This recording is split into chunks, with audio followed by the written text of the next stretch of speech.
Hi, everybody. This is Wendy Murdoch, and this is Webinars with Wendy. I've been doing a series of webinars during the pandemic, and it looks like we're just going to keep right on rolling. Unfortunately, the number of cases are going up instead of down, and we're heading into winter.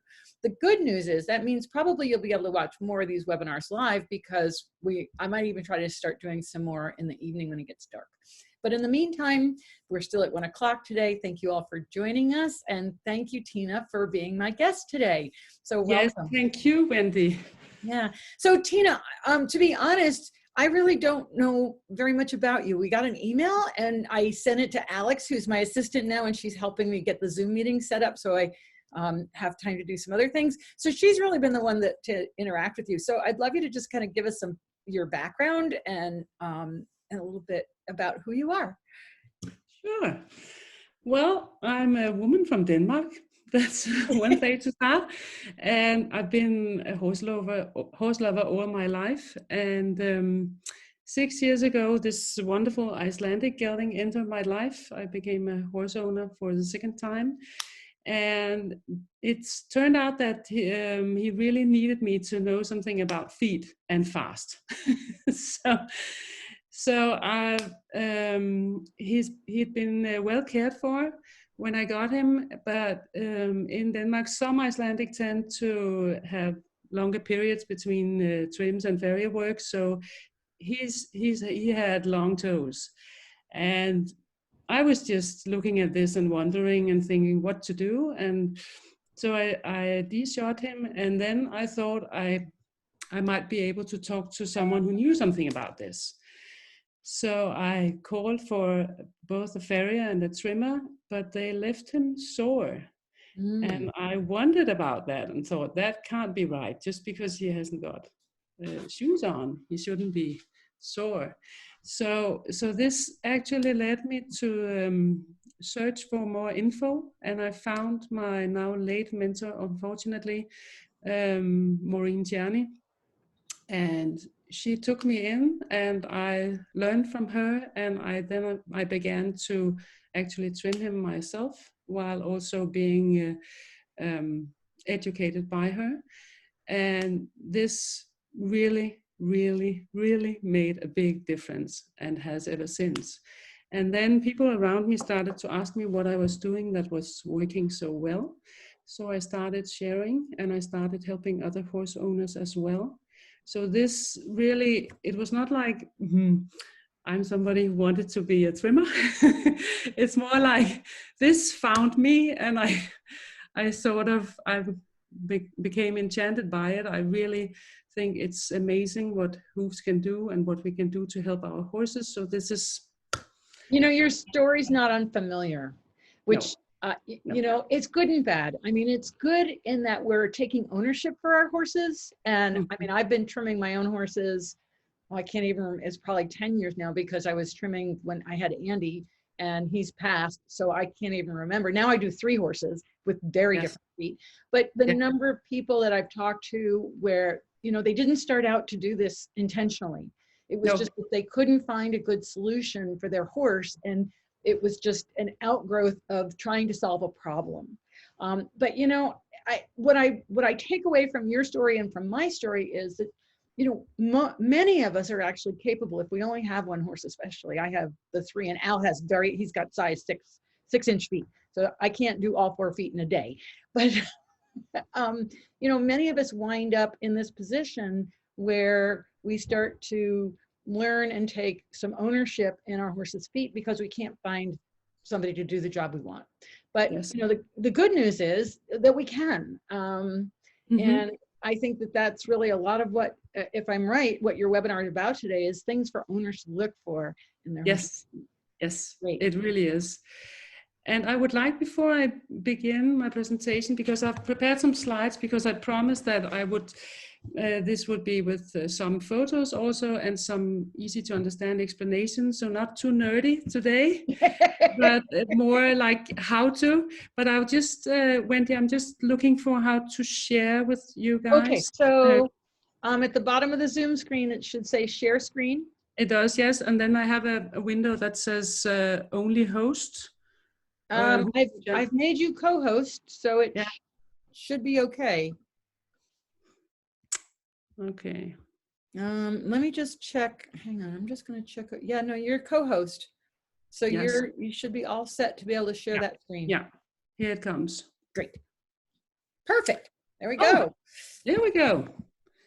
So this is, I want to add that what sparked me to connect with you, Wendy, and thank you so much for inviting me again. If I haven't said it, it really was a question that came during one of Dr. Bauke's presentations. Someone asked, is there a way to know how to do a bevel in 3 steps? And I was like, there is. So I don't know what came over me. I think I'm going to write about this. So thank you. So, but what this really is, it's what to look for, those 5 signs to look for. And those of you who are familiar with Dr. Bauke's work and also with Nick Barker's brilliant and excellent work with rehab in UK, you will find that the principles I'm talking about here are similar.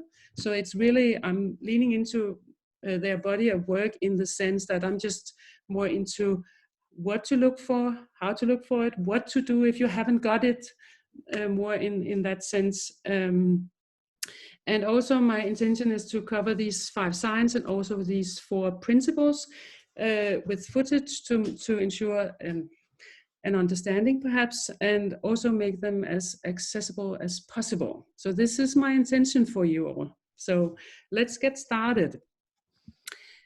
So, okay, and this is me, and I've already said a little bit about it. I'm also a professional teacher and lecturer, so it's what I do in my daily work. What do you I'm teach? passionate. Well, I teach math actually also, and I'm yeah. So No, it makes sense. yeah, the nerdy stuff stays with me, and I like to understand how things work as well. So I think there's something about those hooves that just can't leave me, right? Well, and So there is a math to them. I mean, that's one of the things that yeah, David Bicking kind of looks at is yeah, from a mathematical perspective also. So it's great. yeah. And also so this company I run, actually it really is part-time because I'm dividing my time between several arenas. It really came about because people were asking me to help them, so I'm doing that with some horse owners that I've been fortunate enough to get to know through this work. So yeah. So this is what I was aiming at here, to really achieve truly healthy feet for your horse, and also show that it's possible to do within a low maintenance regime. And I think if you look up on the internet, you will find lots and lots and lots of sites addressing hoof pathology. And there really is a way to understand the hoof that you can leave that arena for good and stay in the sweet spot. So I think it's important to get out there as well. And then we have I call them the 4 powerful principles of hoof guided care, because they really is a way to work with the hoof and with the horse in this, where it's like getting a second wind and you end up doing less. So let's look into it. So yeah, well, here he is. Horses are poetry in motion, right? So this is, let's not forget about why this is important, because the hoof for the horse is a way to move correctly. It's a way to survive essentially. So we want to have our horses around for as long as possible. So that's why I think this is important to know about and look into. Yeah. I want to start how we look at this by looking at the conditions for our feral horses, and we can see here that of course they are under the conditions of the climate and the landscape they are living in, but also what makes a functional and strong hoof, that really is the diet together with the movement and the terrain. So and if I flip here to the next slide, we can see that the terrain and our hoof care or farrier's work really is in the same part of this model. And it's because in the wild, the hoof does all the trimming. So we really need to understand that this is what the hoof is made for. This is what it's made for. And of course, we can't, with the management we have around our horses, we can't leave everything up to the hoof, or to the ground. But we need to understand what happens when the hoof meets the ground.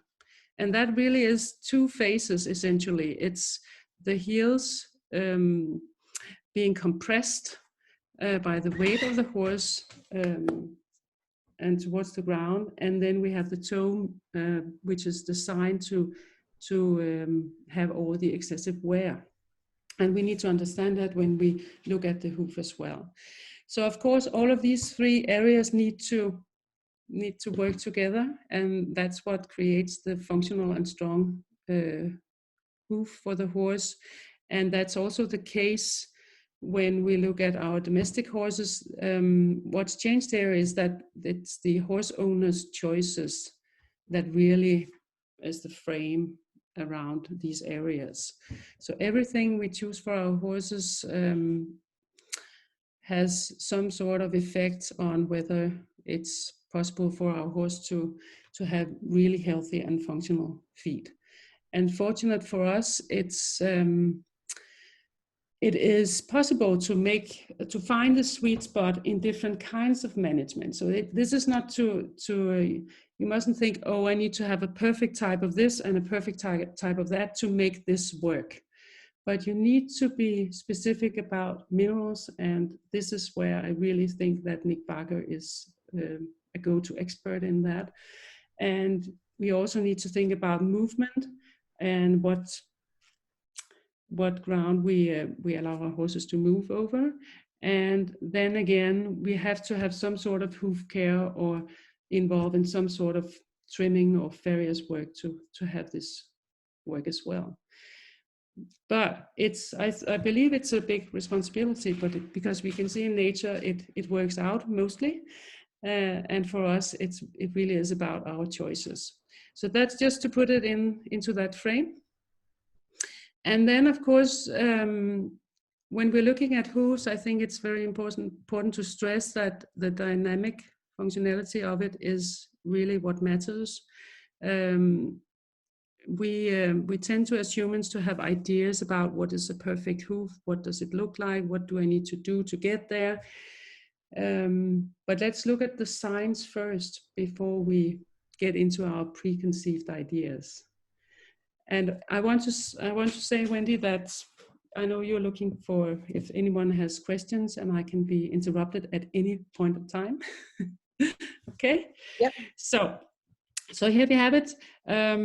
The hoof really is its own master, but it's also a servant of the horse. So it's very imperative that it works all the time for our horses. So what I'm going to get into now is the 5 signs. Okay. So the first one we have to have, that's heel first landing, and nothing works without it. Because when we have heel first landing, we have, of course, optimal shock absorption, and we have protection of joints and ligaments, and we also ensures the correct blood flow through the tissues of the hoof. So this is, and this is if we want to know if our horse has it, then it's very easy today to just do a slow-mo. And I recommend to do that regularly, because things change and we can't always know. And I know we can get x-rays as well, but this is really important to know how does my horse move. So, well, and this is something anybody with a smartphone now, right? Yes. And just exactly. And have anybody lead their horse. I've actually filmed my horses while I'm leading them. And it can be done. It can be done. It's a little bit more complicated, but it can be done. And it can. You know, it's something really fun to play with, and then go back and look at your video, because you're always going to see more on the video because you can stop it and slow it down. Yes. Slow it down more than what like here, you've got a lovely still shot of what I think was not the previous video, but a video about the same time. Yes. Exactly. So this is what we're talking about. The heels need to meet the ground first. That's it. And if that's not what you're seeing in your take of your horse, then of course, again, we're looking into several reasons why. Laminitis is one, but it doesn't have to be that. Caudal hoof pain or frog infection. Actually, it's also a common cause if your horse doesn't want to land heel first, or mineral imbalances. Magnesium is one for sure, but others as well. So this is where to get curious, not to get shocked, but more to get curious. There's something I need to look at here. So that's really it. But we need to have it, really. So that's why this is sign number 1. Okay. So moving on to our sign number 2, medial-lateral balance is always dynamic. So when we are looking at it, we want both heels to address or to meet the ground at the same time. So, so we're talking about side to side, that the foot should land so that the two sides of the foot are coming down basically at the same time. Yeah, exactly. Thank you. And this is, when we look at the heels, if these, my hands now are the two sides, it's of course, it's also designed, if you watch in the video I'm going to play for you in just a short while, if you watch the left hind, you can see some of the last steps this horse takes. It actually moves over irregular ground. So we can see how the heels can also adjust if it lands on something uneven. That's pretty smart. So that's of course something the hoof can do as well. But this also takes pressure off the surfaces of the joints. And yeah, so let's just look at the take of this lovely lady, she actually began landing toe first severely. So she's come a long way here. And I think it's the next step that we get from the left hind. We can see that it's, boom, it's sort of, yeah. So this is what's important here is to understand that when we look at medial-lateral balance, it's not something we look at when we hold the hoof in our hands, because the hoof is able to adjust to the specific leg it's supposed to serve in many ways. So it's very, very important that we don't look at the heel area, we don't look at the form to say, oh, this should be lesser here or higher here. It's very, very important, because the only way we can know if we have it is to again look at it in this way and see, do we have it or not.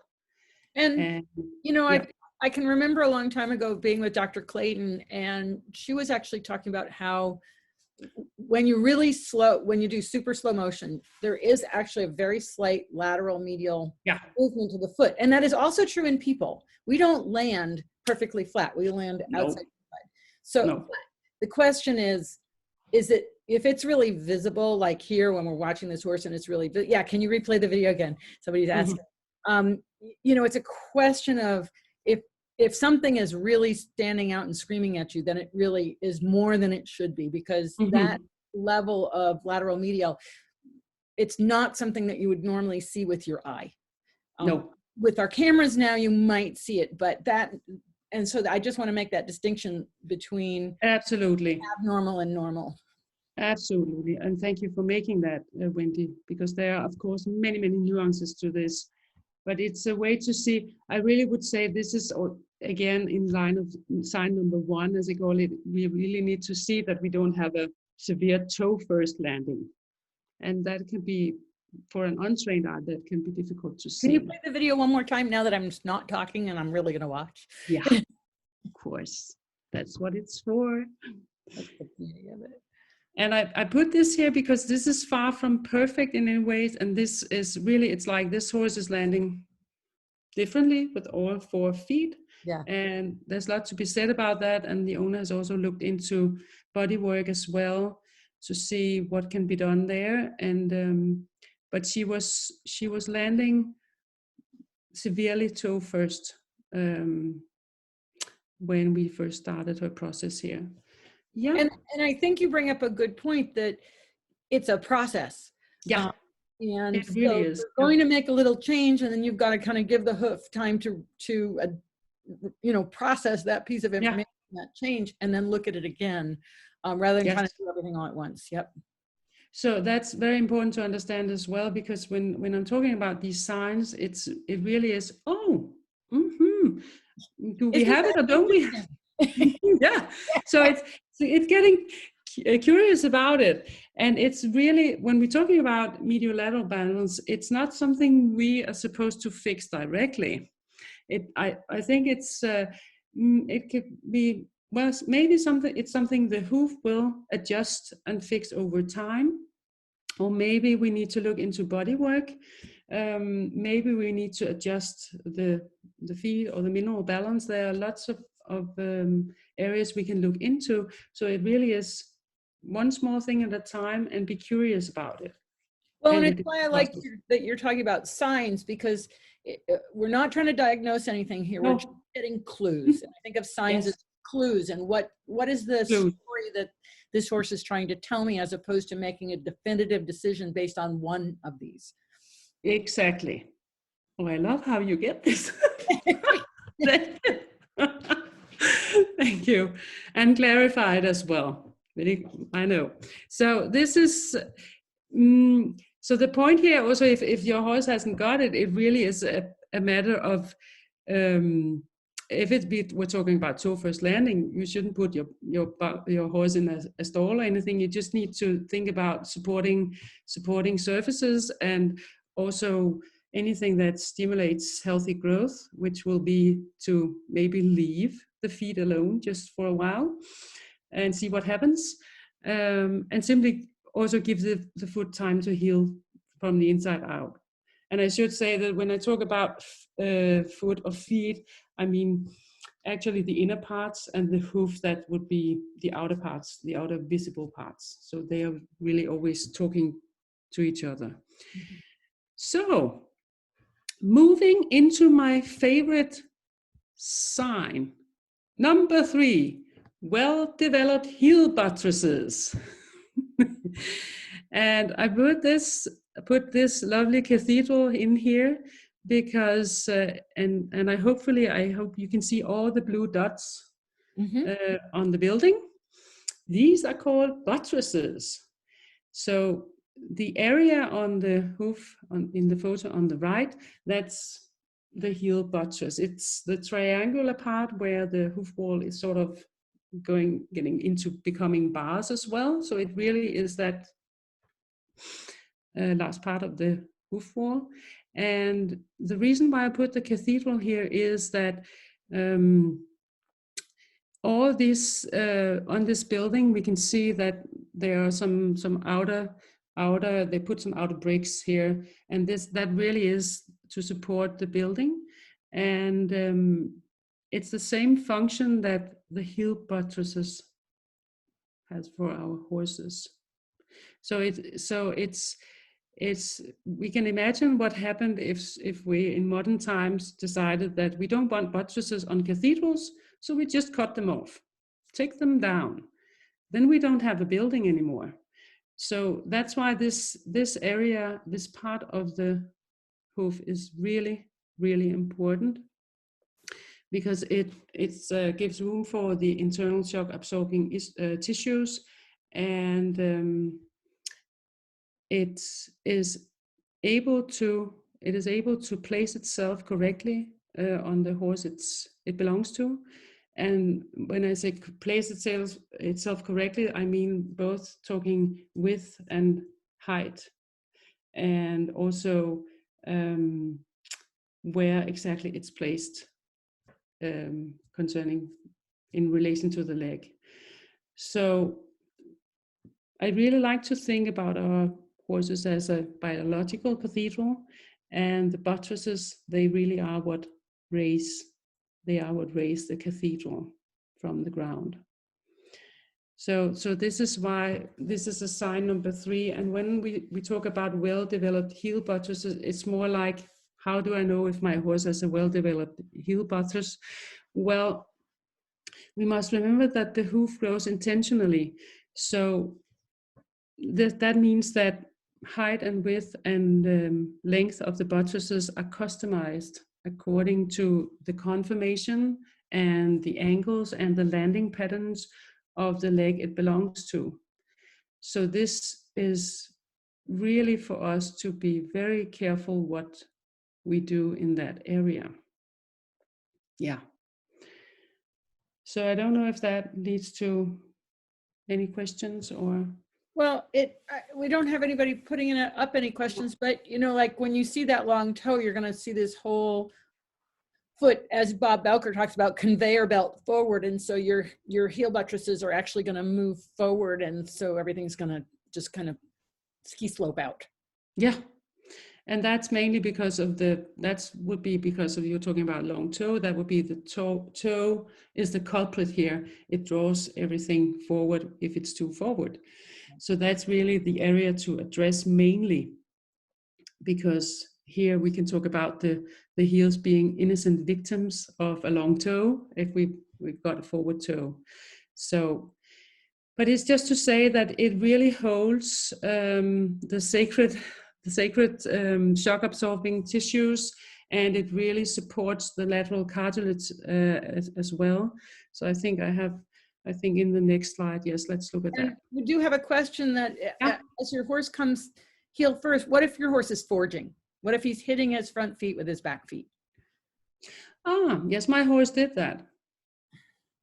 And that's caused by, or potentially caused by?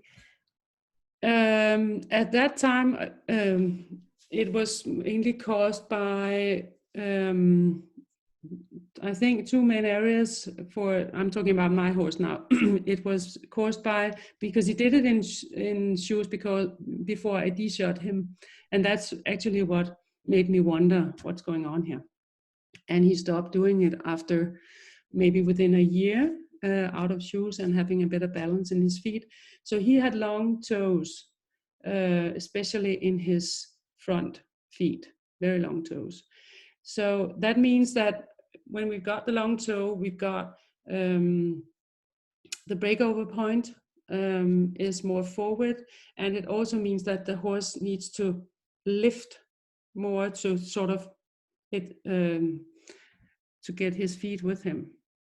So it's like if we put on clown shoes, we have so it's just like we have to do like this to lift our feet. So it's a bit the same. So he really couldn't get his front feet out of the way fast enough. And this was because he was younger at that time. He was 6 years, so he was also in the process of developing his top line. So it was shorter when we started. So as he gained a nicer top line, this issue simply disappeared. Yeah, and you know what you have to think about when you have a horse that's forging or interfering like that is that there's a delay in the front end for some reason. There can be other causes like shoulder pain, right? Poor fitting saddle, habitual patterns, hollow, previously long toes that hasn't changed that pattern. So, you know, it's not, there's not necessarily a single answer to that, but looking at the whole biomechanical function of the horse, whether or not he uses his back very well, that kind of thing, whether that's going to play into that. Definitely, Wendy. And I want to say here that when it really is important for me to say that I'm not someone who says, oh, we just fixed the long toe and then all is well. It really is looking at the whole horse, of course. So this is kind of funny now we're looking into the world of the hoof, but we need to also address the bigger picture, of course. So there could be lots of reason for that. So like you're saying, check body work, check the trimming, check the way your horse is moving, using his top line. Everything is relevant. And that is a place where Surefoot can be really, really helpful because it does address the habits of the horse and give him new information. So that's just another Yes. suggestion that people can use. Yes. That would be, I think, perhaps even, I'm guessing here because I haven't had the chance to use Surefoot yet, but I think that will equals kind of a shortcut. You short circuit the nerves and the habitual or the habits, and then the horse's system will be able to do something new. Yeah, and that is what we're seeing. In fact, Ida Hammer she videos the horses before she puts them on the Surefoot pads and then afters, and shows immediate changes in movement. So it's really cool. So we'll have to make sure that you get to play with them. Yeah. We have people in Denmark. Somebody's saying that she's learning a lot to recognize long toe and thrush, but the structure of the frog, but getting into these horny structures that, like looking at the heel buttress. Do you have some other pictures of heel buttresses? Yeah. Oh, great. I do. Coming up. we're coming down the line when we get into the 4 principles. So okay. do you want me to move faster? I can do that. No, it's okay. Just that question came up. As long as you got pictures. Great. But I agree with that. I know, I get the long toe. I know what I'm looking for in terms of the frog and that sort of thing. But I agree with her that the back of the foot here, what exactly am I looking for? Yes. So that's, yes, there will be photos of that as well. So here we can see, this is the same foot. There are, I think, a couple of years between them. But this is the first one on the left is actually, this is from my own horse. And why I wanted to show this is that we can clearly see how underdeveloped his lateral cartilage is. And that's what I pointed out here with the black line. And the red lines is really to show how much more, how much bigger they are when we're coming down the line. And he's had some more stimulus on his feet. So this is to illustrate that my point here, or the metaphor I'm using with the cathedral, that the area and the hoof capsule between the red lines, that really is sort of the buttress and just a little part of the hoof capsule. And you can see here, because his front feet, this is a front foot, because they are kind of more steep in their angles. So we can see that mirrored in the shape of his hoof capsule as well. But I hope what this conveys is that what I've shown with the black line is that really turns it into a beautiful arch when the lateral cartilage is well developed. And I see that all the time, that horses that they have nice feet, but they get even better when we allow this area of the foot, the buttresses, to develop in the direction that they want to. And I'm talking about want to here because nature has intention. So this is to illustrate this. So we've got on the left side weak lateral cartilage, and we've got on the right side photo a strong lateral cartilage. So yeah. So I think, but I've got some more photos in here, some more footage to concerning this question, what to look for. But really, the best sign, if we're looking into what is a well-developed heel buttress, that would be that we've got the heel first landing, and we've got a nice medial-lateral balance.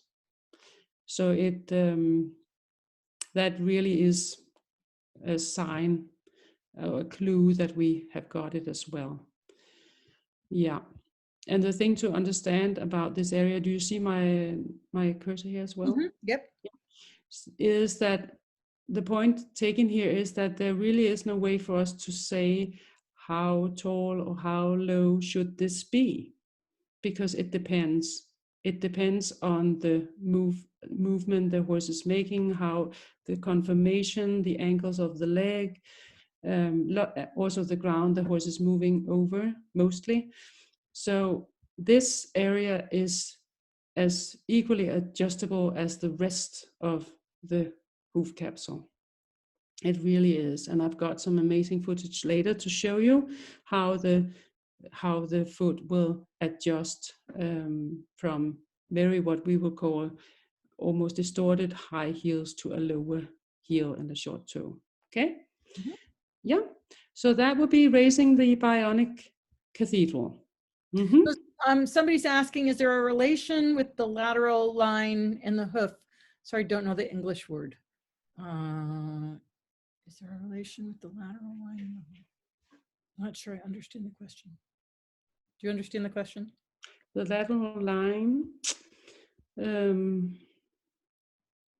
Are we talking about these photos here? The red lines? Yeah, that's when the question came up. Maybe Yeah. Tina can it's Tina Dittmar. Maybe oh, in French it's S-E-I-M-E.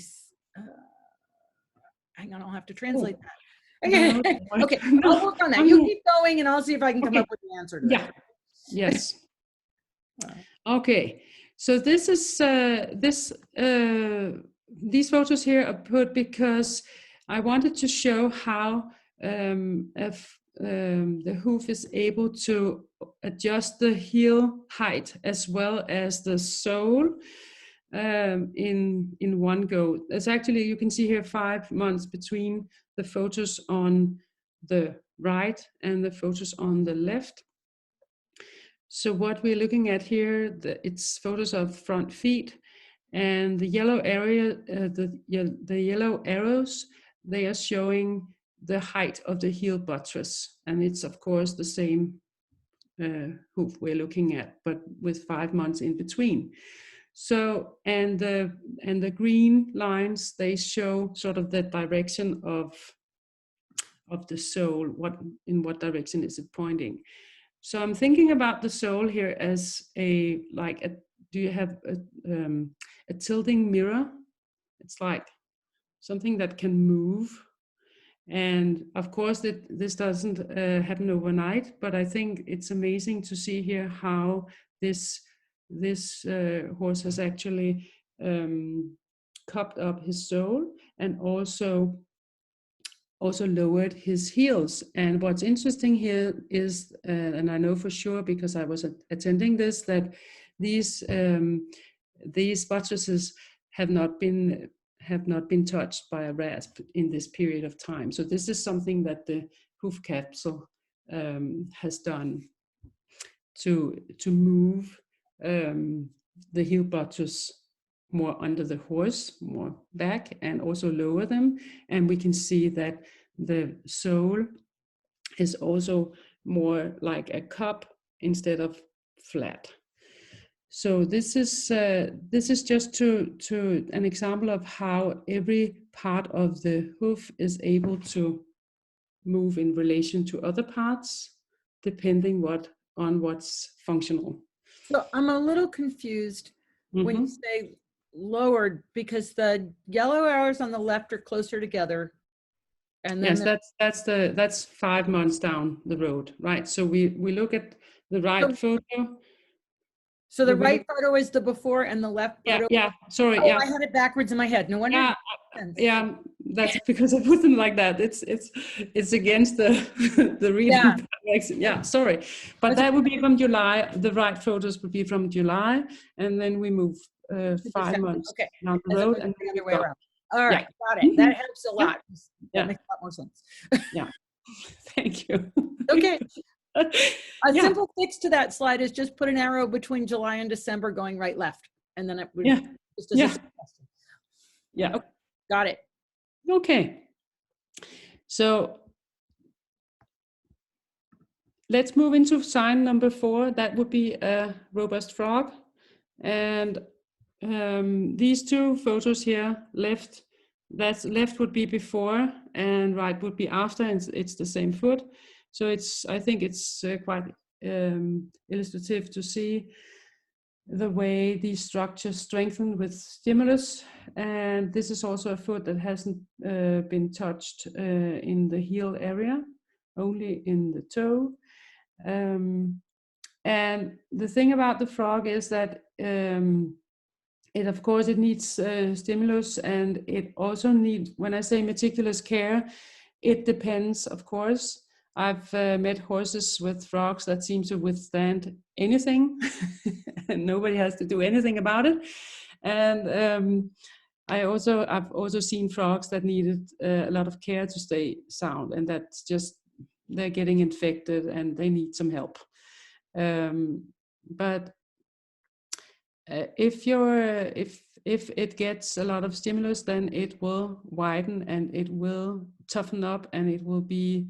So the thing to look for here would be that it should feel like rubber, that firm rubber, and it shouldn't be soft, too soft anyway. So it's or mushy, and also we want to see, if we look at the central sulcus here, we can see in the first photo that it's somewhat, this hoof is somewhat contracted. And then we've got, we can see, especially in the frog, that we can see that it's widened and opened up. And this also mirrors the inner shock absorbing tissues. So when we've got a strong, solid frog, we usually have something going on above it, which would be the tissues that are shock absorbing inside the hoof capsule.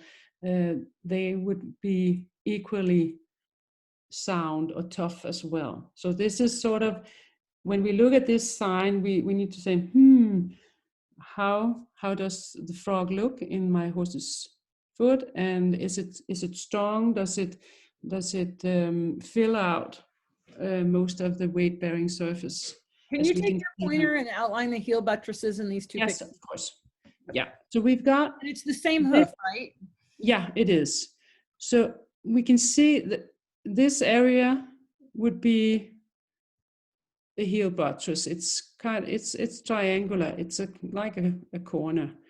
And then we've got, so actually, if we look at the height, that would be, if we look down from behind, it's mostly the same. So the height hasn't changed a lot. What has changed is the width. When we look at, boom. So when we look at the width here, it's wider. It's also, the bars are shorter like this, so they are a little bit longer here, and we can see that the whole hoof here is kind of more oval, and this is more round. It's shorter and rounder. And if we look at, when I'm talking about weight bearing surface, that would be this area I'm encircling here. That will be where the hoof lands. So that will be the landing area. Is this a front foot or a back foot? This is a back foot. Okay. And it's the same foot. Yeah. People have asked that. And when you talk about stimulus, do you mean exercise? Yes. I mean exercise on different footage, and of course on different grounds, and also this also surfaces that the horse is comfortable moving on, and that would be in the beginning, if it's like this foot on the left, that is newly de-shot, so that will be a bit more, usually a bit more tender, because it needs to get everything working. So how long between the two pictures? I think about again about 4 or 5 months. So this was really, he grew amazing feet within no amount of time. So that's, but this horse was also moving on different surface, hard as well as softer. So that really sort of massaged the foot in a great way. So when we're talking about the weight bearing surface, that would be actually all these structures, the sole and the here the junction between the sole and the hoof wall, and also of course the frog. So everything is working together, and we can see in that area that the frog is taking up a much larger portion percent-wise than over here. where And of it's course, Dr. Bowker talks about the dirt plug that, when horses yes. are moving over different surfaces, it's not necessarily going to look like this. It may have a nice solid, I have great pictures of dirt plugs.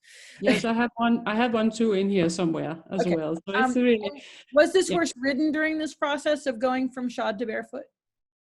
Yes. Yep. And it can vary a lot. Yeah, it So can. it's really hard to say that any one horse is going to take 4 to 5 months. It could be less, it could be more. There's a lot of factors involved. There are. And really, I think now this is really not about barefoot or shod horses. I think what I've come to see is that what's important is that we changed our practice around feet a lot during the past maybe 50 years. At one time, horsemen and horsewomen knew that if they needed for some reason to have their horse in shoes for a period of time, they knew they had to give the feet a break, and they had that every year. So, but what happens now is that we put shoes on undeveloped young horses' feet, and that means before they are 5 years old, and so they don't have the time and the stimulus to be well developed before we do something else with them. And I've met horses that hadn't got a single day without shoes, and they're perhaps 15, and that's where we see problems, because we don't give the hooves time to sort of regenerate. Yeah. So that really is something to think about, that if you can give your horse a period of time without shoes every year, 1 month, perhaps 2, during vacation, or that will be a great gift for your horse. Yeah. So this is really not about whether to shod or to have your horse barefoot, but to know what to do and what not to do to keep the feet sound all of its life. Yeah. Yeah.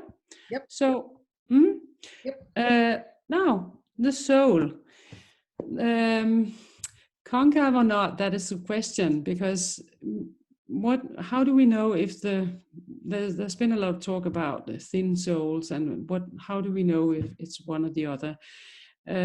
It's of course important for the horse to have a rather thick sole, and one of the signs actually is the depth of the collateral groove. Again, we are back to this area, which really is central in the way it makes room for not only the shock absorbing tissues, the lateral cartilage, the digital cushion that's above the frog, but also it makes room for the sole to be the thickness it wants to be. So, and what's important to remember is that the sole is self-maintaining. We don't really need to help it with anything. And what's interesting about this part of the hoof is that it adjusts its thickness based on season, surface, and also internal needs. So I've had some photos, when I'm just going to get to them, to show you what this can look like. And when we're talking about thin soles, it usually comes from a toe that's run forward, because it stretches all the structures in the hoof, and including the sole as well. But I wish I could say that it's that simple, that if you have a concave sole, then all is well, or if it's flat, then there's something wrong. It's not as clear cut as that. Because what I've seen is that season and the ground will also influence this. Usually here in Denmark, we had a couple of really dry summers, and what I've seen is that the horses will thicken their sole and they will look flatter, but that's because they've filled them out. They've become thick. And when we get into a more wet season here around the fall, they'll just exfoliate it, and they will have a deeper cup again. So that's one that's one example. So let's look at what that might. Yeah. So this is a foot that's been in working on a dry area for a couple of months. So it really it's not so easy to see here, but the sole is really kind of flat. And what happens here is that now it's shedding the sole in chunks, and you can see it's literally that I can just pull it off with my finger. Mm-hmm. So, yeah.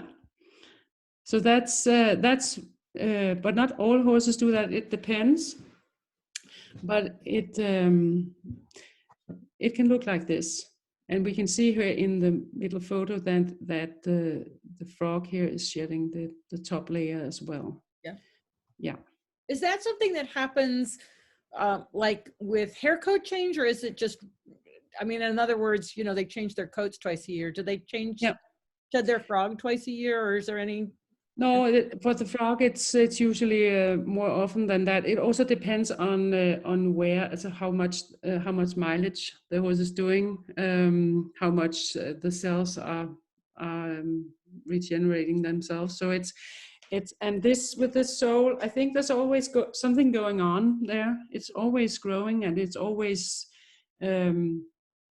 But this is, of course, this is extreme. Now it's getting rid of big chunks, but usually it happens gradually over time, that it's just shedding the top layer and new cells come from. Okay, so we have a couple of questions. Yeah. One is that is there a good way to strengthen a thin sole on like a thoroughbred that's prone to abscess? Yeah. Well,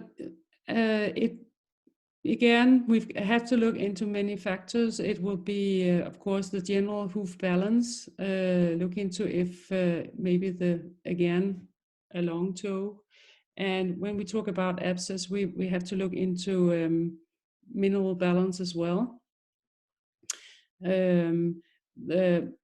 The abscesses can be caused by internal factors as from lack of minerals or diet.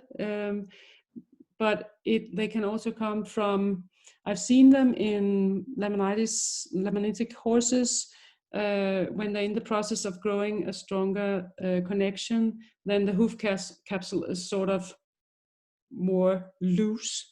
So it puts pressure on the inner structures, and then they have mini abscesses as well because of that. So it really, the sole, that's really, it's built from inside. So we have to check that we've got magnesium is important, zinc is important as well. So that I would look into that to make sure that my horse is getting that. And also,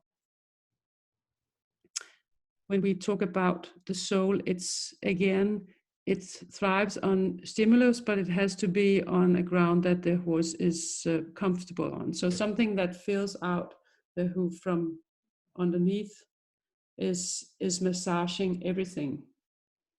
So when it's filled out and it's possible to make these dirt plugs, we'll see an example of that later. That's also helpful. So we have a question about this particular hoof. People are noticing that the central sulcus is quite deep, and they're wondering if there might be thrush present in his foot. Well, it's actually not. But it looks narrow here. But this is mainly from this is a foot that's been going through a dry season that's lasted for 5 months. So it's really also kind of dried up. So what happened after this, the next month we got some rainy period. Then it sort of softened and it opened again. So it's going through a change. Yeah. Okay. Somebody's asking, did you say that the sole sheds more in wet conditions or dry?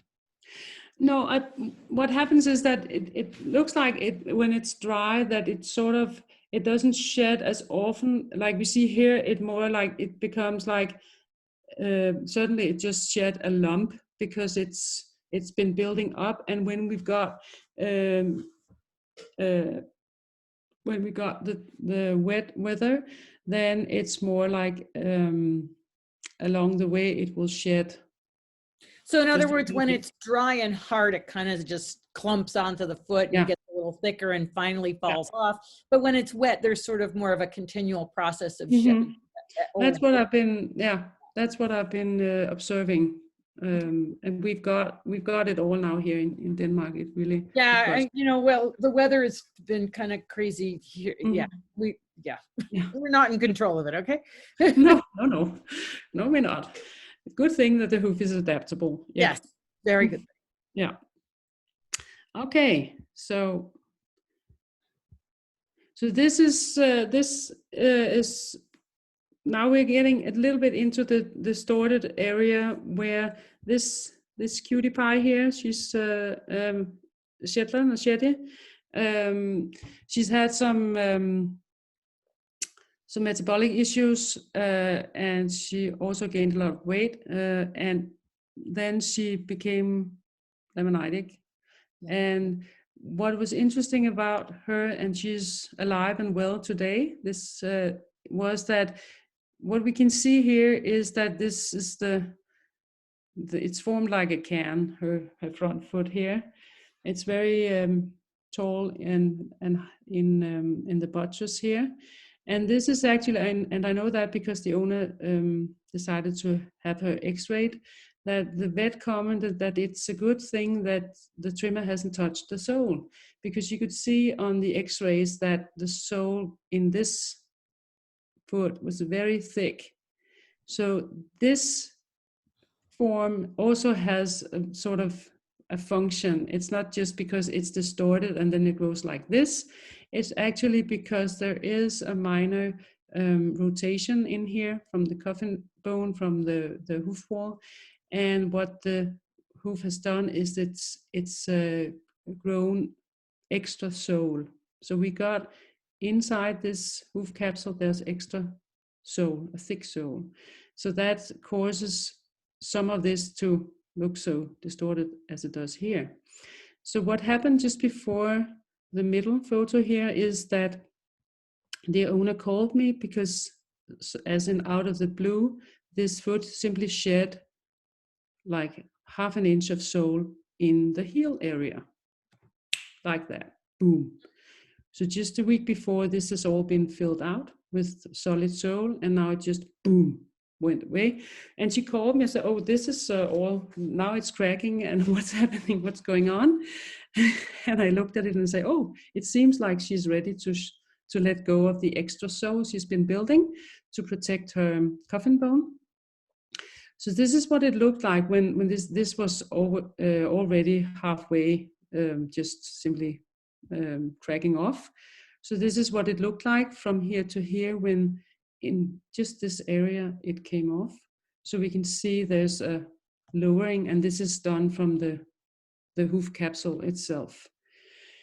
And of course, what happens when this amount of hoof wall is coming off just like that, is that we can see that the toe is scooted forward.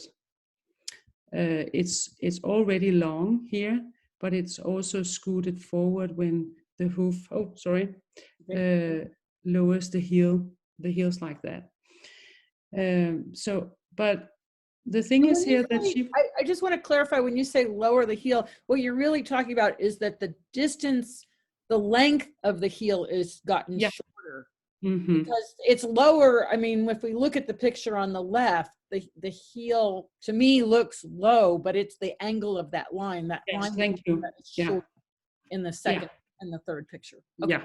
So the angle here is steeper, Yep. and here we've got, but it's also, this is also longer.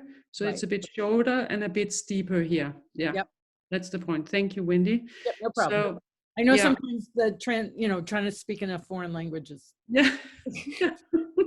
Yeah, no, I learned this in English, but it's not what I do every day. So Yeah, I'm sorry about that. it's okay. So we can see here the point is that because this has become shorter and steeper, it's like this area has come off just like that, and it scoots the toe just a little bit forward, and the toe area is what we're looking at here. So, but since this was a decision made by the foot, so we went with that, and over time, so between here the central photo and this one, that's not immediately after. I think we were a couple of months down the road, but this is what this foot looks like today, and has done ever since. So it's really it was able to leave this state. And so I think the takeaway here is that it's possible for horses to come back from rotation of the coffin bone. And of course, this conscientious owner, she did a lot in terms of management and feed, and adjusted where adjustment was needed. But I think it's amazing to see what the feet can do. And we're talking about, in this mare, I think it was more than 20% in the rotation angle. Wow. So that's a lot. Yeah. Well, it's just fascinating because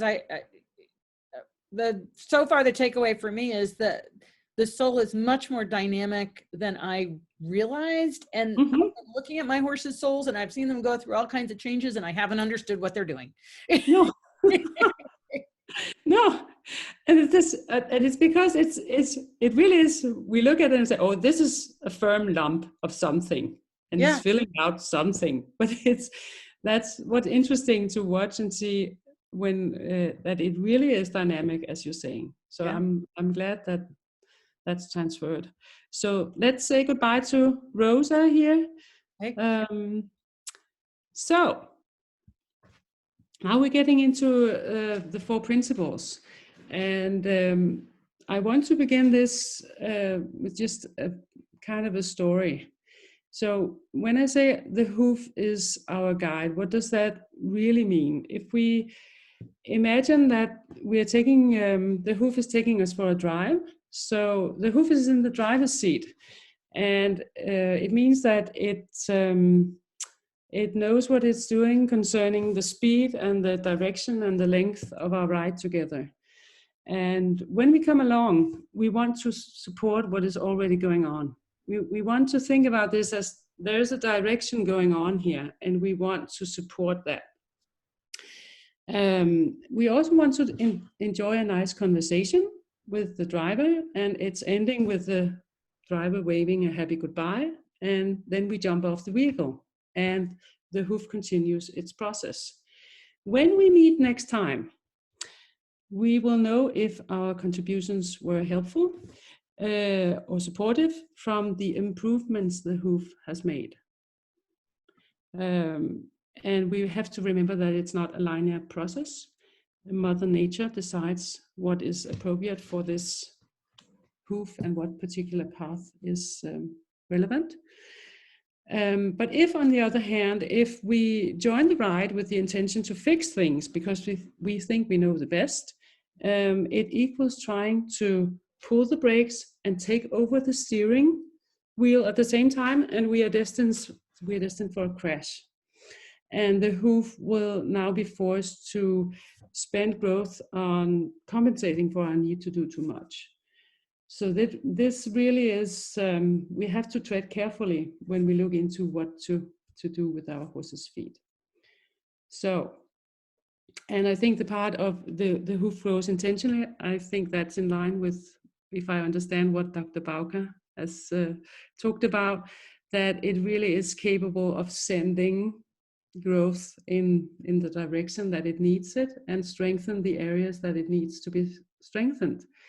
So, and what's fascinating is that it will teach you everything you need to know and how to support it best. So let's look at what those 4 principles are. We can see them here just in sentences here. The sole is our master guide, and protection is key, and short is sweet for toes, and raise the cathedral. So again, we want our horses' hooves to stay strong in the sweet spot. So we have to again be willing to look into how we're feeding them, how we're training them, the management, the hoof care. Everything has to work together. And what really is the very, very last part is the trim. So, so that's, but I will talk a little bit about it here, but we have to remember that that's not, it can be supportive, but it can also be disruptive if we don't take care. Yeah. Okay. So here we have, I think, do you call it a dirt plug? Yep. Yeah. So here we have it. It's what's been inside the hoof and it's been shed. And principle number one is the sole is our master guide. So we want to become as smart as the ground. We remember from the model I showed you with the feral horses that in nature, the ground does all the trimming.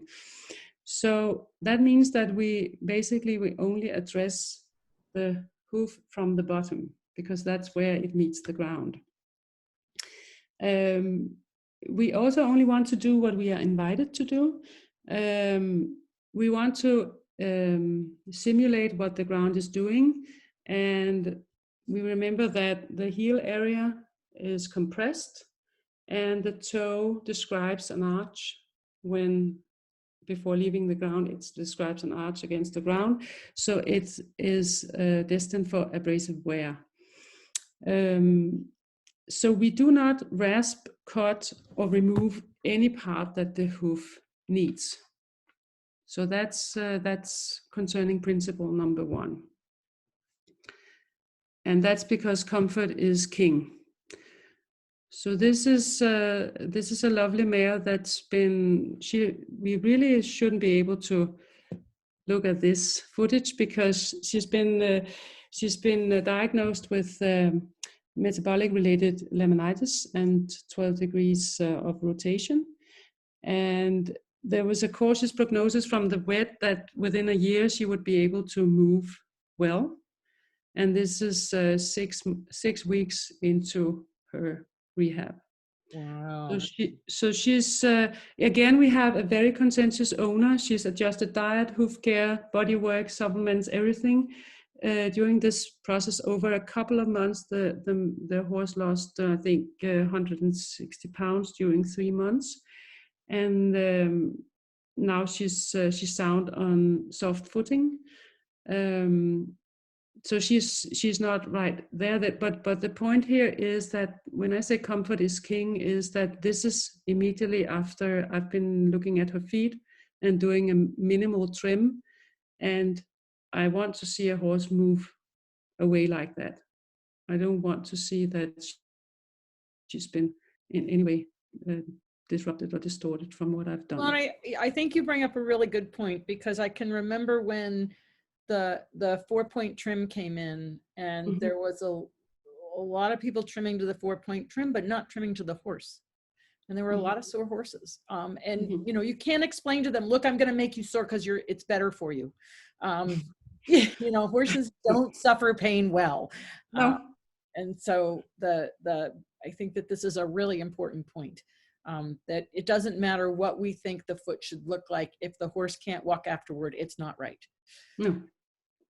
And even when, of course, this is I would call it kind of an extreme case, because there is some distortion going on because of metabolic issues. But again, it's possible for horses to be comfortable even when they're healing from very severe diagnosis. Well, Okay. and the fact that this horse has already lost 150 pounds tells me she was very overweight. And this was not due to this owner, I have to say. She actually sort of bought the problem. Yeah.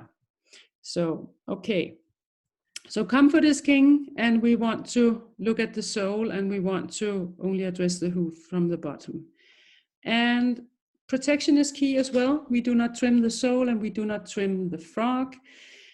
And that's because it will compromise their strength and function. So again, the sole will shed and exfoliate over time, and sometimes we will be able to, with a hoof pick, exfoliate just a little bit, but we don't need knives for that. And the frog, when it's exfoliating, sometimes it's developing some loose flaps, and we can just pull a little bit.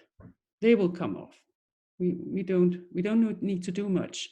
But these structures are very important, that they build from inside out, and that we allow them to become as thick and as strong as possible, so they don't need to be cut down in any case.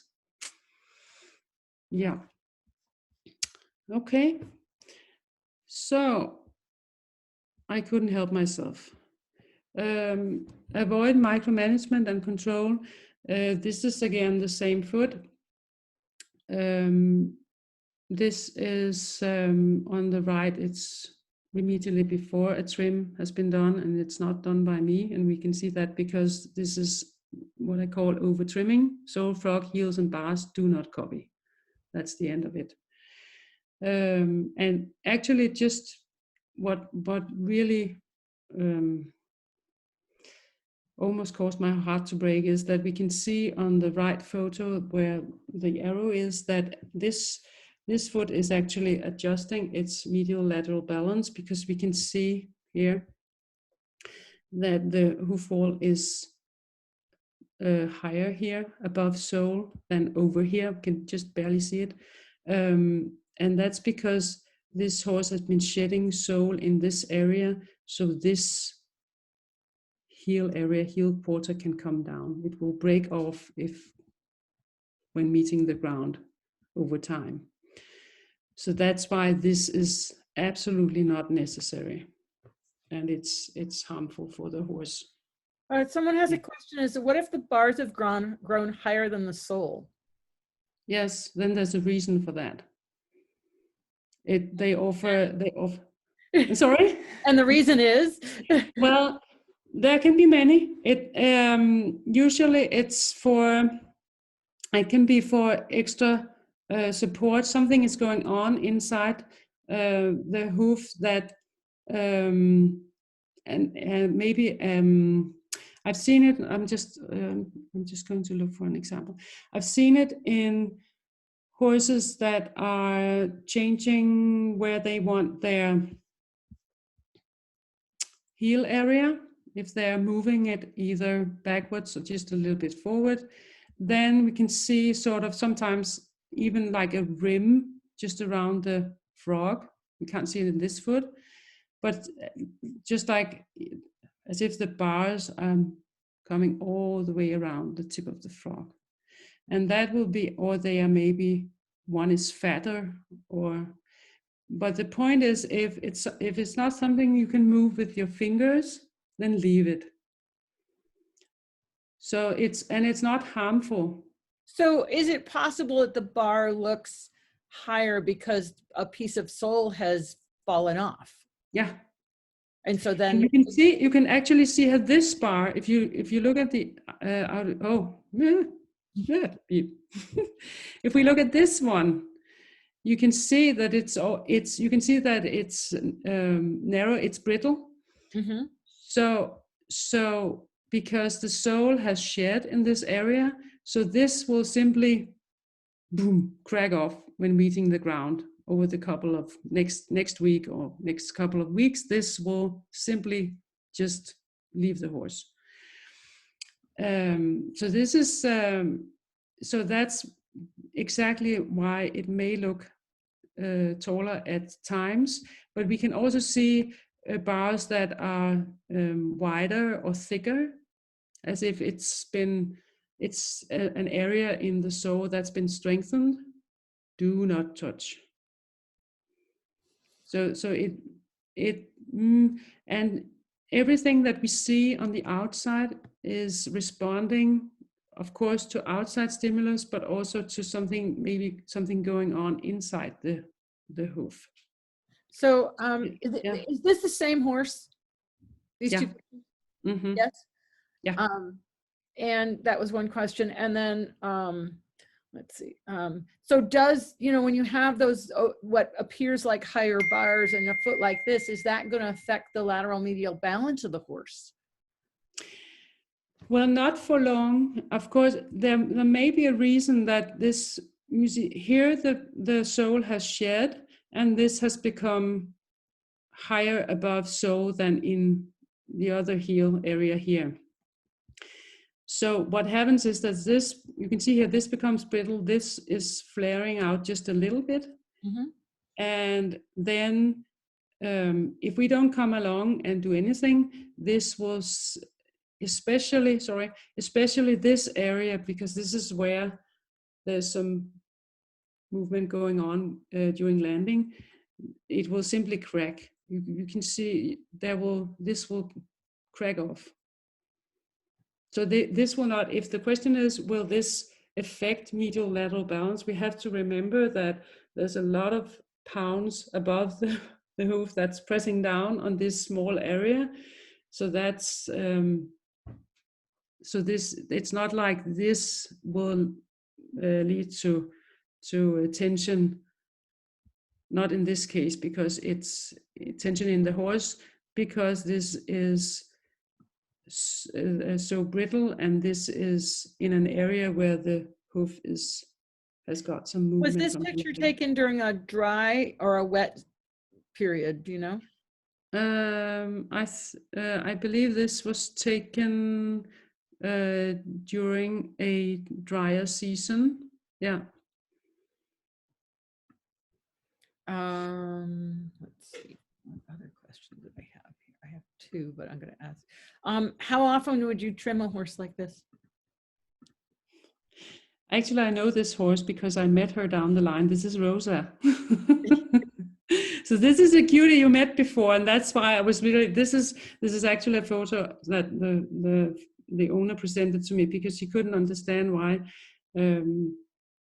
When her horse has been, her feet has been done, then she was kind of sore for 4 weeks, and then when she was getting over, so it was well. So now we're getting into how often do we trim, and this is a question I would rather not answer. Well, it's really dependent. I mean,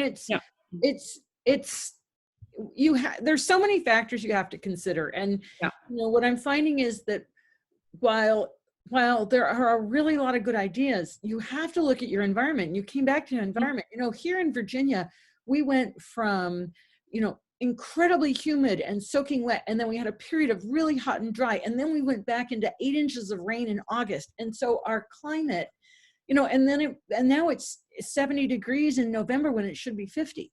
So, and it's raining.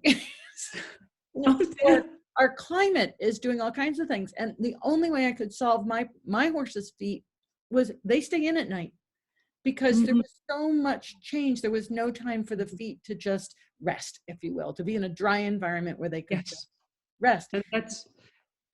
And that's a very good point here as well, Wendy, that sometimes, because we've had muddy season for 5 months during some winter periods here in Denmark. And that's where I have to advise owners, somehow you have to have your horse on some dry footing, at least for a couple of hours. Put them in a stall, whatever you need to do, because this will have to. We have a paddock with a shed for them, but it wasn't enough. No, it really has to be something that can soak out all of this, this wet and it's so material. Because that was about when I was talking to Nick Barker, and I implemented several changes. I put up electric fence, but I never took away any area that they could go to. I just made it that they had to move more, and that the water was the most difficult to get to. So I made them move more. We muzzled everybody. They came in at night, and at first they didn't want to come in at night. Now they're waiting at the gate. Can I come into my stall, please? I get my hay back. So they had adapted really quickly to the idea. But my point being, how often someone trims a foot and exactly how you implement these things is so dependent on where you live and what your environment is. And what I'm finding really fascinating about this is like this discussion about my horse's foot has looked like this one on the right, and I haven't understood it because I didn't understand sole shedding. And No. that is my huge takeaway from this webinar that I haven't gotten from other webinars is just how much, like I've seen the flaky bits and I thought, what is that? And then I saw bumps and what is that? What is going on? Oh my God, he's losing his foot. Yeah, and now his feet are, you know, much more consistent. I've added magnesium. I've made some other dietary changes. I've made movement changes, and I've made management, you know, many changes. And his feet are looking quite different from this, which is what I kept seeing all the time and didn't understand. And it doesn't make one better or worse. It's just a question of education and experimentation and figuring out what's right for your horse in your environment. And that's really, you know, what it comes And then to. we're back to the frame, right? The frame of all these areas must come together. Yeah, and because somebody's asking, you know, if I change my horse from shod to barefoot, you know, how long is it going to take and when's the best time? Well, the best time is when you're not working your horse. Yes, and what's very important in that, what I advise owners to do when they ask me that question is one, that we don't want to be moving into a period of, we call it frost. Oh, yeah, we got hard ground. Yeah, hard ground. But it can be done. And then what you want to do is you want to ask a farrier not to touch, just move the shoes, but don't touch anything. Don't, just leave the foot as it is. And that's, sometimes I've had owners that they nearly got into a row because they asked their farrier, do not touch anything, just take off the shoes. And he was like, what? And that's because then your horse's hoof will have something to adjust from. So that's one thing that will make them more comfortable in that transition immediately, and leave it be for at least a couple of weeks. But the best time is, actually I usually say, the horse's hooves knows how to do this. They know how to go into this process of healing themselves. So the best part is when the owner has some room for this and it's like, oh, it's fine, we're just hanging out or doing other stuff, so I'm not in a hurry for a specific training or a specific riding activity I want to do, because I'm open to see what my horse is capable of doing. Surprise me. Well, and it, you know, it takes a little patience and it takes a little waiting, and we humans are not good at either of those. No. We can see that with just what's happening in the world right now, you know. There was a question, and I misunderstood it, but the question with the laminated horse that you how often did you trim that horse during that phase of from laminitis to when she was able to move more freely? Yes, there is, because she, as you can see, this was really because the sole shedding happened so boom overnight. So it was really, and well, you could let the ground take care of it, but it's a bit drastic. So again, because it was already cracking off, then I took this off, but only to sole level. But there is a period of time I found with laminitic horses that it's a nice thing to just pay a visit every 2 weeks, which doesn't mean that I do anything with the rasp. So it's just checking in, and that's the period where the hoof is changing a lot. It's shedding a lot of sole. It's and also because I've been cooperating, of course, with the vet that has advised on this process.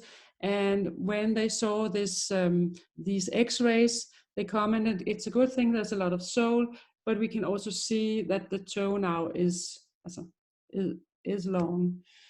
And what I do is, again, the hoof is deciding how fast we can go. So I never trim to fix or do anything. I just look at it and say, okay, can we just take it a little bit today, just a little bit. And that's helpful. That's for sure is helpful in a period when they are recovering, because so much is going on that we just attend to it. And I would say every 2 weeks, but as soon as possible, I'm making myself dispensable like this. Yep. Yeah. So I hope that answers the question. Yep. Okay. So let's move on to the next principle. Short is sweet for toes. And now we're getting into where the culprit of many imbalances we see in the hoof comes from, really, because the toe is always growing forward to meet the ground and to be able to meet the abrasion from the ground. And usually, because we are the ones who are supposed to manage this balance for the horse between management, diet, and movement, and the hoof care. So to get in the sweet spot, that means that we have to do as little as possible, but just enough that it's supportive. And what does that mean? When we look at this foot, we can see that the breakover point, it wants to be at the sole wall junction. And this is actually a foot that's been in its sweet spot for a while. So this is not neither newly trimmed or anything. It's just the way it is. And here we have the hoof wall. And here we have the edge of the sole.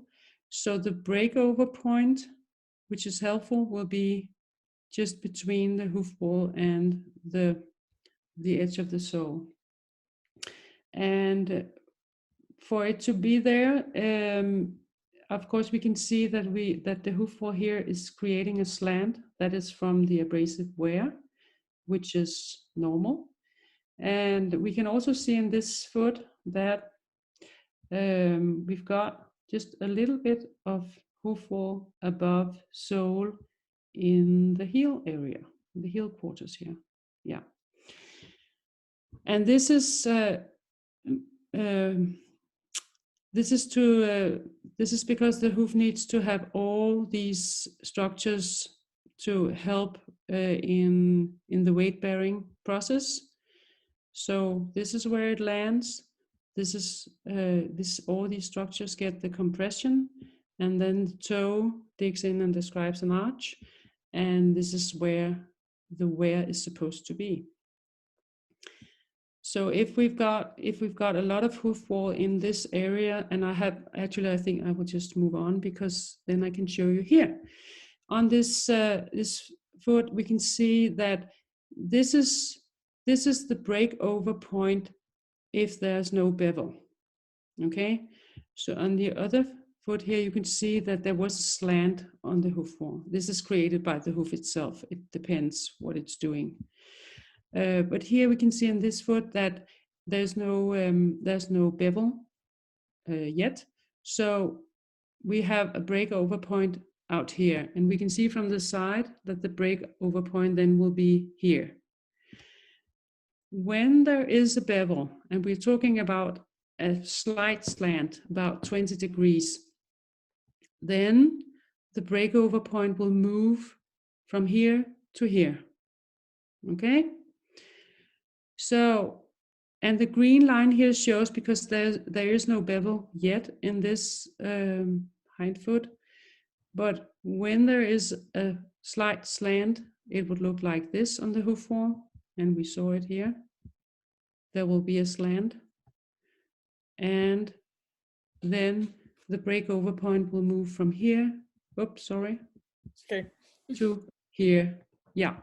And from the side, you can clearly see how this small slant is the difference between the breakover point being out here and the breakover point coming under where the new growth is actually setting the ankle. Okay? So that's why I call it the 20-degree bevel. It's like a magic wand, because it mimics the action of the ground, and it's so slight that it's almost not there, but it makes all the difference. So here we're talking about less is more. Yeah. I don't know, are there any questions for this part? Not about the bevel, but there are a couple of questions. Someone's asking if you can bevel to 45 degrees. Oh, that would be way too much. Okay. No need for that. None of the feet I'm showing you here, including the lamagnetic ones, are beveled more than 20 degrees. And then somebody else wants to know if you bevel all the way around or only at the toe. Usually, I'm just going to move to the next slide because we need a sole shot for this. I'm going to address that question first, and then I'm going to talk about what we see here. If we let's look at this as a clock face, then we're talking about this area mainly. So it's from kind of like 9:30 to 2:30. Yeah, yeah, yeah. This up again. We're looking at this. Was the point with these photos is to show you how adaptable the hoof really is and how it responds like that. There are only 4 weeks between these two photos, and it's the same hoof. And the only reason, again, we are looking at laminitis here. And the only reason I bring this is because the change is so visible. Yeah. Here we have a case of a stretched white line. Yeah. Yeah. And this is the same area 4 weeks later. We can see there are still some blood, and that's of course because there are some inflammation still going on. But we can also see here how the fact that this toe is stretched so much forward because of the laminitic issues. We can also see how it pulls everything else forward, including the heel area. Everything looks more forward and stretched. And here we can see how this area has relaxed and the ankles are just simply more open. And that is from the toe. We can see here actually that this is the hoof that's clearly show us this is where I need my breakover point to be. So this is what I'm working at. I've actually strengthened this area so it's thicker. And this is this distorted part that I'm gradually getting rid of. And here we can see how much this has moved in and moved back just from 4 weeks. And nothing has been done to this foot except allowing this horse to be comfortable and move or not move the way she needed to. And then a 20-degree bevel. Yeah. So the hoof is very adaptable and it responds immediately to appropriate actions. Yeah. Yeah. So this was the part with this bevel, and I really cannot stress enough that there's no need to do a steeper one for any reason at all than the 20 degrees. Because less is more, and because we are talking about structures here that are very flexible, very adjustable, and the inner hoof wall is moist and elastic as well, so it will respond when the bevel is put on the hoof wall. Everything will begin to contract. Yeah. Okay. All right. Yeah. Go ahead. Well, go ahead, because I think these questions don't fit right now. Okay. So this is principle number 4, the last one, raising the cathedral, I call it. And that's that's about leaving the heels alone and they will come home. So there's been a lot of talk, I know, about where the heels need to be. And actually, I put this photo in here because we can see that the heel area is actually composed by several different parts. This is the bottom of the heel buttress. And here we got the seat of corn. So, and when we're talking about the base of the frog, we are actually here. And this is the central sulcus. And here we've got mid-frog. What do you mean by seed of corn? This area. This is actually, you can see, this is you could call it it's in the sole area. So this is the bar, right? But why is it called corn?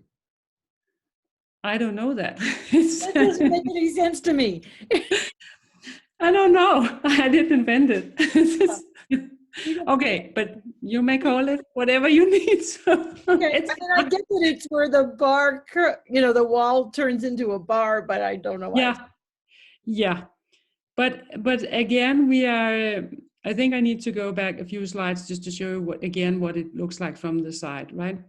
I have another one here coming up. So, but anyway, this area is sort of the bottom of the sole, you may see, or the 2 points of the sole here. And I have yet to see a hoof that doesn't position its seed of corns mid-frog. So be careful when someone says, well, the heels needs to be at the base of the frog. Well, what part are we talking about? Certainly not the seed of corn. So, and we can see here that the end of the bottom of the heel buttress, that's,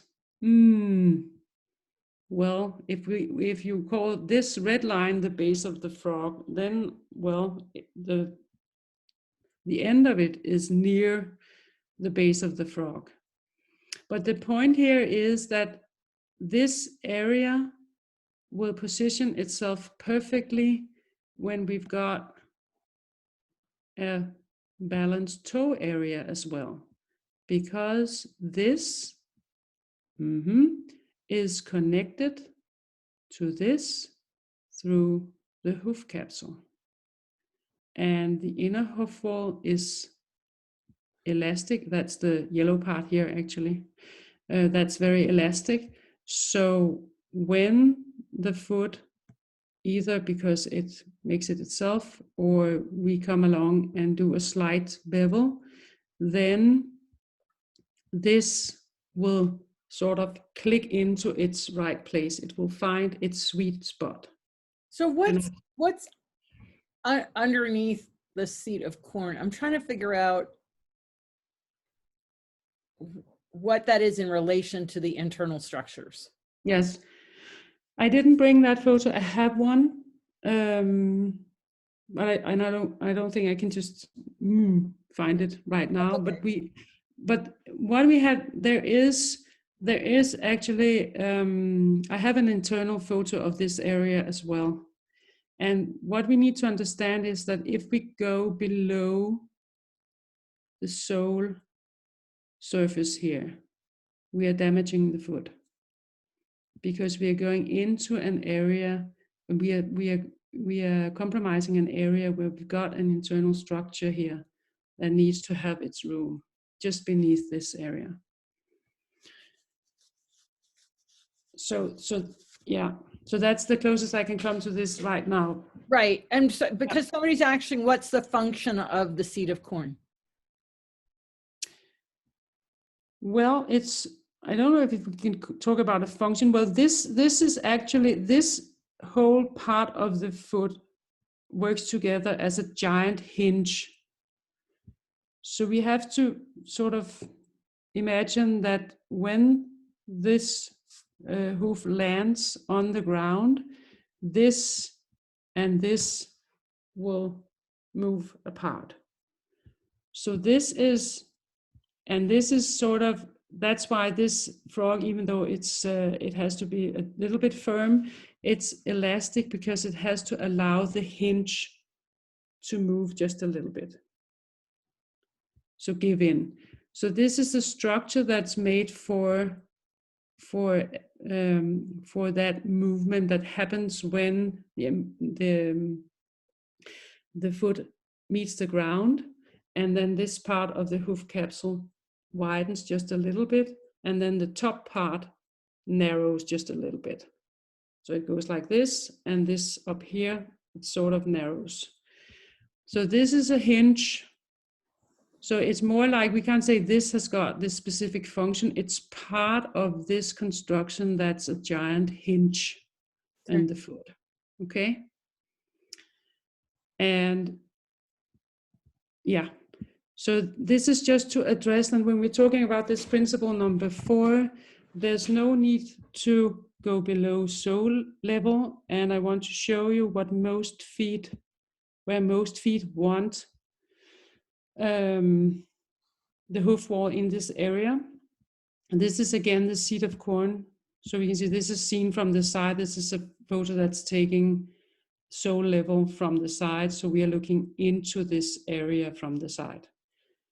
Okay, and this is the seat of corn, and this is the frog. And here we can see that the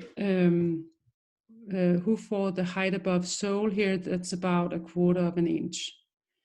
And this will depend on the horse, and it will depend if it's a front foot or it's a hind foot. But we can be absolutely sure that the horse will decide which height it needs here. We can just look at it and know it. So this is really an area, I think, that's very much misunderstood, because there's no way we can move the heels back by addressing this area with the rasp. The only way to allow the heels to move into the sweet spot where they support the horse is by addressing the area that is made for abrasion, and only slightly with the slide slant. Yeah. And I've seen it during the past 6 years work wonders for many, many different kinds of horses and different kinds of hooves. It's amazing. Yeah. Do we have any questions for that, Wendy, perhaps? Not for that specifically, but someone's asking if you have a picture of a contracted heel. I don't know if I brought one here. But you've had some contracted heels in some of the previous pictures. Yes, yes, we did. Because I'm just looking at my slides here. You can see that one.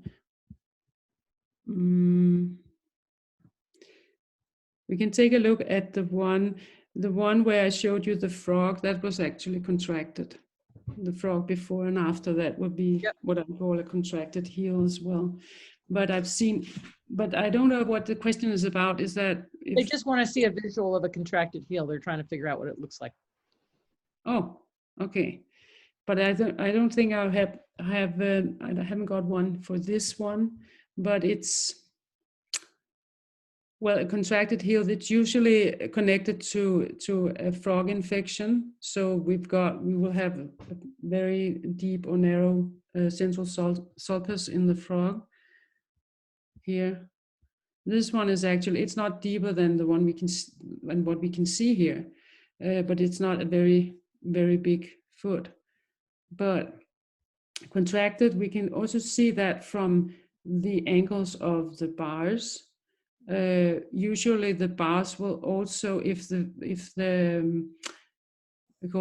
toe is forward, the bars will also extend themselves. They can sometimes end up here, and that's not because of distortion in the bars, but because the toe or the hoof capsule is pulling everything forward. Yeah, no, she's asking because she's not sure of the difference between a contracted heel or a shoe that's too small, but I'm not sure that you can answer that question without pictures of. No, So I'm not sure we can really answer that question. No, we need to, then I would need to look at a photo. Yep. But Yeah. you do have a picture, if you just go back a few, you did have a picture of a very narrow heel versus a wide, right there, even that one is narrow versus wide. Which one, this one? This one, yeah, I mean, if you look at the width of the heel, you can see how much more the Yes, back of the foot's widened out on the right picture. exactly. So these compares to these lines over here. So the red lines here compares to these. So we can see that this is a much more open angled. Yeah. And in a lot of horses with contracted heels, that the heel bulbs themselves will look shriveled. Yes. They won't look plump. And they will actually protrude. They would, in this horse, it's where we can see there's sort of a bubble, but in some horses it will go like this, boom, boom. Yeah. It would be very narrow, right? Yep. Oh, so that's, but again, we have to look at the, just like we have to address the whole horse, we have to look at the whole picture here. So there's no way, we have to look at how do the different parts of the foot relate to the other parts in terms of seeing, does this look balanced, sound? Is it working for the horse? So it's there's a lot of signs to look for. Right. Yeah. Okay. So this was the part where in most feet, just a little bit of wall height here is what the foot wants, and usually that will be just a little bit lower in the hind feet. And that's going to vary depending on terrain, because horses Yeah. in really sandy ground are going to have a very different heel height. Like feral horses, they've seen that. Mm-hmm. Yes. Very different heel height. Exactly. And it also depends on mileage. If we've got, and usually many of the fell feet we look at, we're talking about horses that are covering a lot of mileage. So that will make for a very compact hoof. So everything is just like this, but it still positions itself like it, and they won't have much height above sole in this area, but it doesn't mean that we have to copy that. We have to allow the hoof to decide what is needed. Okay, so I'm actually ready to sum it all up. So we need to have minerals. Of course, mineral balance is very crucial. We need to have movement, because that's what the horses are made for. We need to check the metabolism, and then I'm talking about insulin resistance or other issues that might influence the health of the hooves and the horse itself. And we need to have minimal trims. We really are talking about doing like this as soon as possible. I think actually Nick Barker said it well when she said, well, if you're putting in a trim every 4 weeks, then you'll have to keep putting in a trim every 4 weeks, because that's in the hoof will grow to meet also what we are taking away with our rasp. So we really need to look at, is this needed or wanted, and then just leave it be. And then manage frog health. That's a huge issue in many areas. Depending on the ground, we've got different bacteria going on in different areas, and they can be tough on the frog as well. And then master a 20-degree bevel at the toe, and then you're good to go. Okay. Yeah, there's a lot more to that slide than just manage this, manage that, though. I mean, I know that when you put it into practice, managing metabolism and minerals and yeah. those are not easy. No, and I didn't say that. I didn't say this is just easy peasy. No, I know you didn't say that, but I'm just looking at that slide going, yeah. Mm-hmm. Oh, I wish it was that. Yeah. But we need to have some ideas, like simple ideas to realize. I always tell people it's simple, but not necessarily easy. Mm-hmm. Some of these things. Exactly. Yep. We do have 2 questions. They're a little bit kind of outside the box here. One is, what about a horse with a suspensory desmitis? It's shod at the moment, and can horses cope going barefoot after a trauma like this? The vet and the farrier say leaving shoes for support, but thinking it maybe carefully over time to go barefoot. Well, that's a tough question to answer, not knowing the horse, not knowing the exact development of all of this, because again, if the hoof is not sound, if it's been shot for many years and there's been some issues with the hoof as well, then it's a tough one for the horse to recover that as well, because to support the leg and the horse, we need to have good shock absorption, and that doesn't happen overnight. But that's not the same as saying it couldn't be done. That's one where a team looking at an individual, it's really hard to say without, because what I know is that while those are some data points, there's a lot more data points you need to gather to figure it out. Yeah, you do. The other question is, I work at a horse rescue where unfortunately several horses have come in with elf toes. They've actually turned up 6 to 8 inches, and the vet is x-rayed and then taken a sawzall all back to where he thought it should go. There were really no immediate apparent change in movement as the sole and the inner foot was so distorted. So, and again, this is a really difficult question, I think, because unless you actually see what those feet look like, it's hard, I think the answer for me actually is the comfort of the horse. Is the horse more comfortable after you did that? Exactly. That would be the sign to look for. Yeah. And we have to have that. We have to have comfort. What can you do to make him more comfortable during that transition period? Oh, I'm sorry, again? I said, if he's not comfortable after you've done that, because there's a certain amount of, you got to do something with the foot to at least have the horse be able to walk. Right. That's where it's like movement. If the feet are so bad, the horse can't move. You've got to do something to get the horse so it can move. And then can you manage that either with boots or, some kind of support or nice comfy stalls.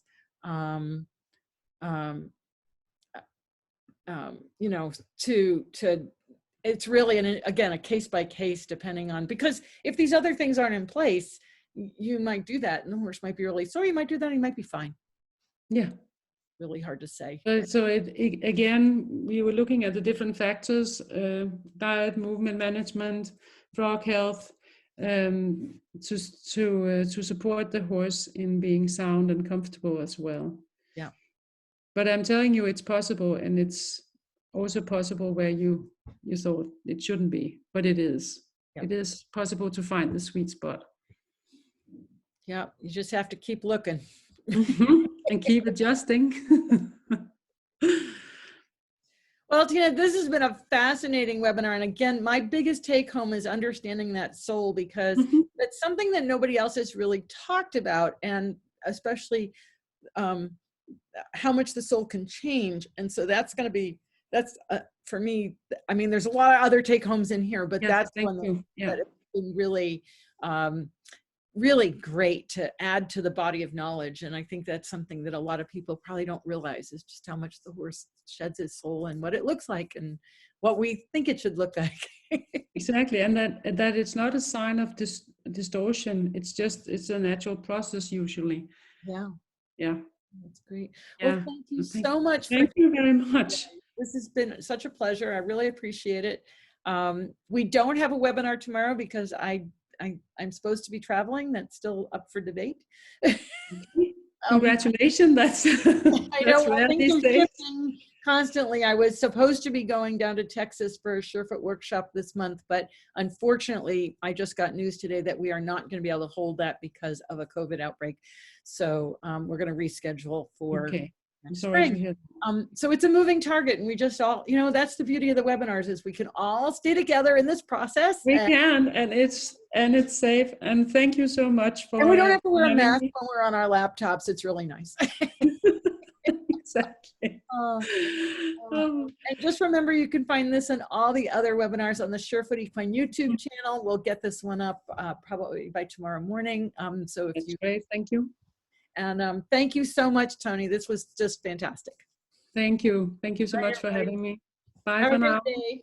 Bye. Bye.